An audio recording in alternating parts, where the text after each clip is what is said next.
Hi, Kim Upstone here from All I Want Is Everything. I have a question. Why are you listening? Welcome to Step 2 in a 10 Steps to a Happier and Healthier You. I hope you had some time to work on Step 1.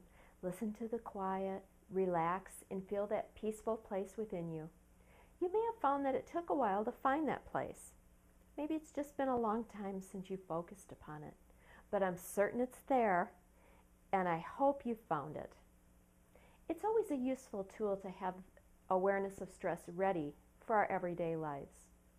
If you haven't had a chance to reflect on your stress and the part it plays in your life, or you haven't spent a few minutes each day just to feel relaxed, then I hope you'll stop right now. Take 2 minutes, yes, this very moment. You must realize you need this more than most of us do. You deserve to have a few minutes to spend on your well-being. So please take the time right now. For those of you that have spent a little time on reflection and relaxation, I applaud you. I'm sure you saw the benefits after maybe the 4th or 5th day. I found in the past that the 4th or 5th day is usually the tipping point where real awareness of what's going on occurs. However, it does take 21 days for a habit to begin forming. So focusing on the feeling you've created will keep you inspired and motivated to continue on your own. Let's begin Step 2 in this journey and venture into our minds. This is an area that I have done a lot of work on myself within my own life, and I've seen tremendous results. It's the awareness within the area of listening. It's also an area within my book that is always a topic of conversation, of discussion. Women seem to be particularly enlightened once we review our beliefs and our patterns in this area. Have you ever thought about what you hear, what you're taking in, what you're questioning, and what you do with the information you received? There are really two separate areas that are important to this. One is external and one is internal. We're going to talk about generalities first, and then we'll move to the individual areas. Who is talking and why am I listening?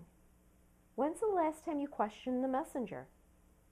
I'm speaking of what people say to us and what we say to ourselves. It's much more complicated than what I can address in this blog, but I think that we can touch upon it, and then I'll let you take it in the direction you decide needs the most focus. Let's review external first. I will venture to guess that more than one of you out there can recall something that was said to you long ago that harmed your spirit.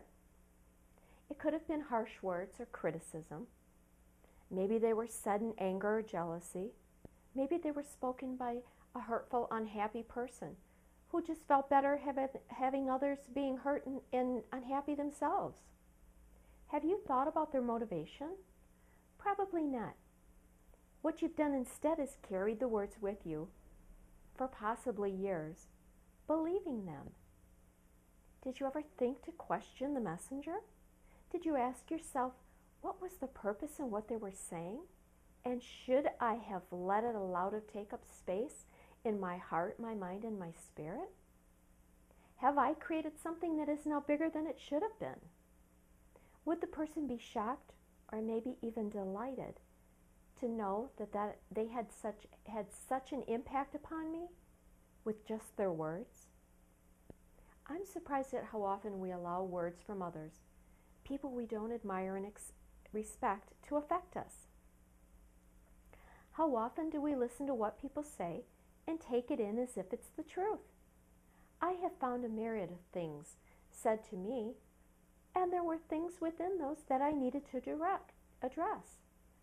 Criticisms sometimes are warranted, but in almost every instance, it is delivered gently and exclusively from people that I admire and respect. Rarely do I ever receive something I can use and take with me on my journey from those people that I don't respect and admire.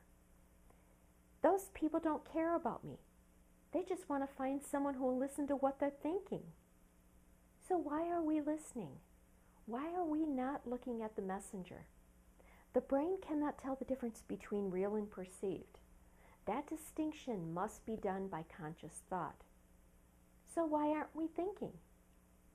Maybe it's time to weed out your garden. Remove the people who don't have your best interest at heart.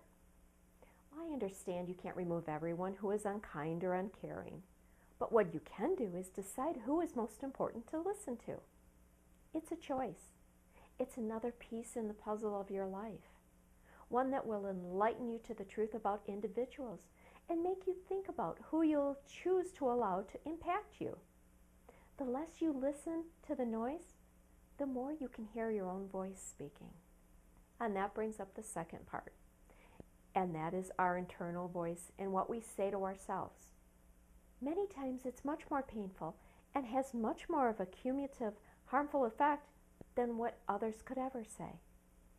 The average person has between 30,000 and 60,000 conversations per day with themselves, and 80% of those conversations are negative.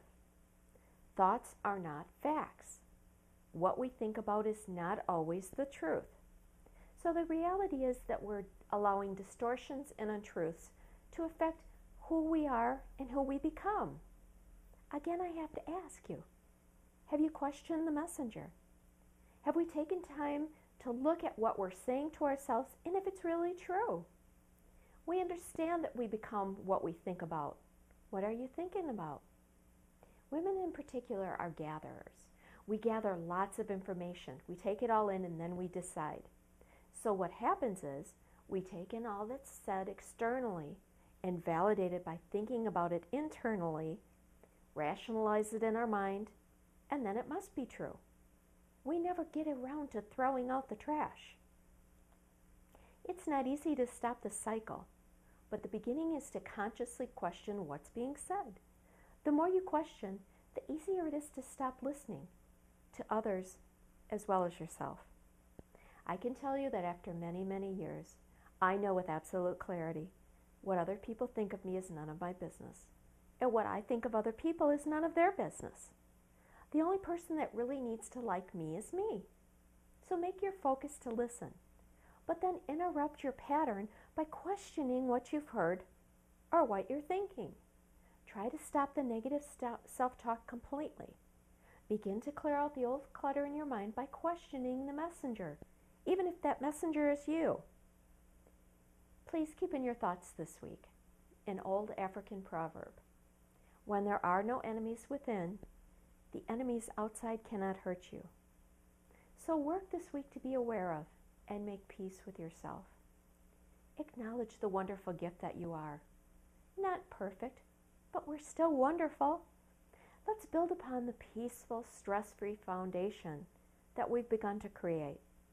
Remind ourselves at each step to think before absorbing everything that floats by on that endless river of thoughts that we create. And until we meet again and continue our journey together, my wish for you is peace in your heart and appreciation for the gift of life that we've been given. Namaste.